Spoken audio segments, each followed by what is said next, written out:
Patriot, രാജ്യസ്നേഹി, ഈ തള്ളൽ നിർത്തി എല്ലാവർക്കും കുടുംബത്ത് പോകാറായില്ലേ? പടം റിലീസായിട്ട് 4 ദിവസമായി.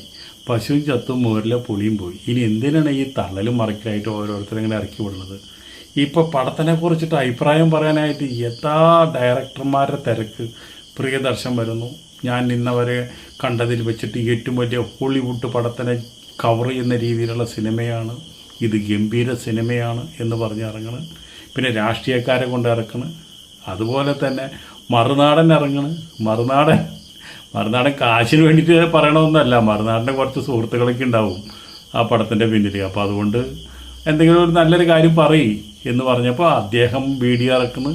ഇനിയിപ്പോൾ അതുപോലെ തന്നെ ഇവരൊക്കെ ക്രൂ മെമ്പർമാരെല്ലാവരും ഫോൺ വെച്ചിട്ട് ഞാൻ സിനിമ കണ്ടു, ഗംഭീരായി, ഇങ്ങനെ ഒരു സിനിമയെ നമ്മൾ ഇന്നവരെ കണ്ടിട്ടില്ല, മമ്മൂട്ടിയും മോഹൻലാലും ഗംഭീരായി അഭിനയിച്ചു എന്ന് പറഞ്ഞ് തള്ളലോട് തള്ളൽ. എൻ്റെ പൊന്നു ചേട്ടന്മാരെ, നിങ്ങൾ കുടുംബത്ത് നിങ്ങൾക്കൊന്നും നേരം വെളുത്തില്ല ഇതുവരെ?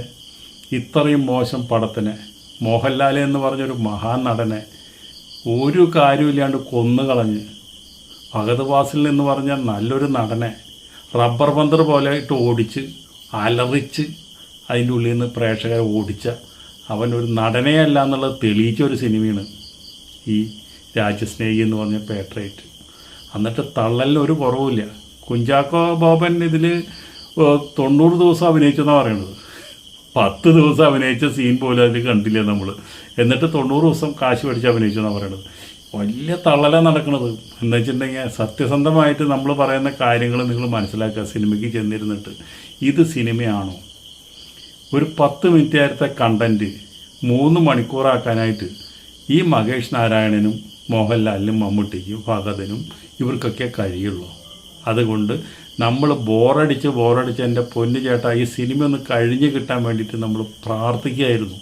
അമ്മാതിരി വെറുപ്പിക്കലാണ് ഈ സിനിമ നമ്മളെ കൊണ്ട് ഉണ്ടാക്കിച്ചത്.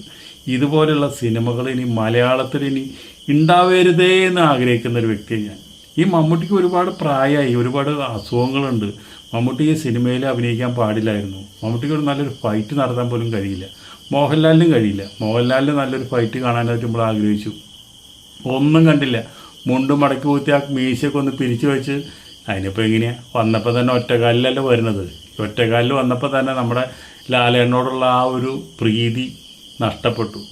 ഇത് മമ്മൂട്ടി മുതലെടുത്തതാണ്. മോഹൻലാലിനെ കൊണ്ടുവന്ന് കളക്ഷൻ കിട്ടാൻ വേണ്ടി മോഹൻലാലിനെ കൊണ്ടുവന്നു, മാന്യമായി കൊണ്ടുവരുന്നൊക്കെ പറഞ്ഞു. മോഹൻലാലിനെ കൊണ്ടുവന്നു, പകുതിക്ക് വെച്ച് മോഹൻലാലിനെ തട്ടിക്കളഞ്ഞു. അപ്പോഴുള്ള പേര് മുഴുവൻ മമ്മൂട്ടിക്ക് കിട്ടില്ല. മമ്മൂട്ടിയുടെ പടമാണ്, മോഹൻലാലിനെ തട്ടി കളഞ്ഞു. അല്ലെങ്കിൽ ഇപ്പോൾ മോഹൻലാൽ കുറേ ആൾക്കാരെ പണിക്കാരനായിട്ട് അഭിനയിക്കുന്നുണ്ട്. ബബ്ബയിൽ നമ്മുടെ പിന്നെ പണിക്കാരനായിട്ട് വന്നു.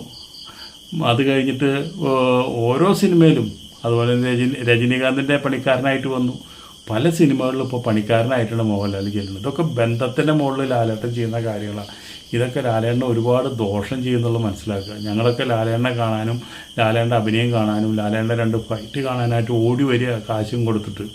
അപ്പോൾ ലാലേട്ടൻ്റെ പ്രേക്ഷകരെ ഇങ്ങനെ വെറുപ്പിക്കാൻ വേണ്ടിയിട്ട് ഇങ്ങനെ ഇതുപോലെയുള്ള സിനിമകൾ കയറി അഭിനയിക്കരുത്. ഇതുപോലെ ഡയറക്ടേഴ്സ് കഥ വന്ന് പറയുമ്പോൾ ലാലേട്ടൻ്റെ റോളിനെ കുറിച്ച് വ്യക്തമായിട്ടുള്ളൊരു ധാരണ ഉണ്ടായിരിക്കണം. റോള് ഒന്നുമില്ലെങ്കിൽ ഇങ്ങനെ പകുതിക്ക് വെച്ചിട്ട് ഏതോ ഗുണ്ടകളുടെ കുത്തും കിട്ടി ആ ലിഫ്റ്റിൽ ചത്ത് കിടക്കുന്ന ലാലേട്ടനെ കണ്ടപ്പോൾ സത്യം പറഞ്ഞു കഴിഞ്ഞാൽ ഹൃദയത്തിൽ ഒരുപാട് വേദന തോന്നി എനിക്ക്, ഒരുപാട് വിഷമം തോന്നി എനിക്ക്. ഇങ്ങനെ ലാലേട്ടനെ ഒരു സിനിമയിലും നമ്മൾ കണ്ടിട്ടില്ല. മുമ്പന്നെ ഇതിലൊരു വില്ലെന്ന് പറയണില്ല, ഒരു മന്ത്രിയായിട്ട് അഭിനയിച്ചിട്ടുണ്ട്. എവിടെ നിന്ന് കിട്ടിയതിനൊക്കെ? എത്രയോ നല്ല വില്ലന്മാരെ ഇത്രയും വലിയ ബിഗ് ബഡ്ജറ്റ് പടത്തിൽ കൊണ്ടുവരായിരുന്നു. ഈ ഫഹദിനെ പോലുള്ള വില്ലനൊന്നും നമുക്ക് ഏൽക്കുന്നില്ല.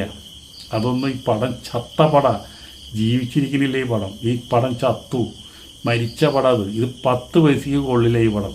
എത്ര കോടികൾ ചെലവ് ചെയ്താലും കണ്ടൻറ് ഉണ്ടായിരിക്കണം, കഥ ഉണ്ടായിരിക്കണം, ആൾക്കാർക്ക് പെർഫോം ചെയ്യാനുള്ള സ്പേസ് ഉണ്ടായിരിക്കണം.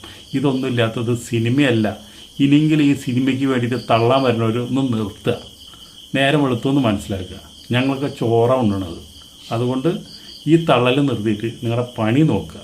ഈ പടം ചത്തു, ഈ പടം മരിച്ചു, പശു ചത്തു, മോരിലെ പുളിയും പോയി. ഇനി ഇതിനെപ്പറ്റി ഒന്നും പറയാനില്ല.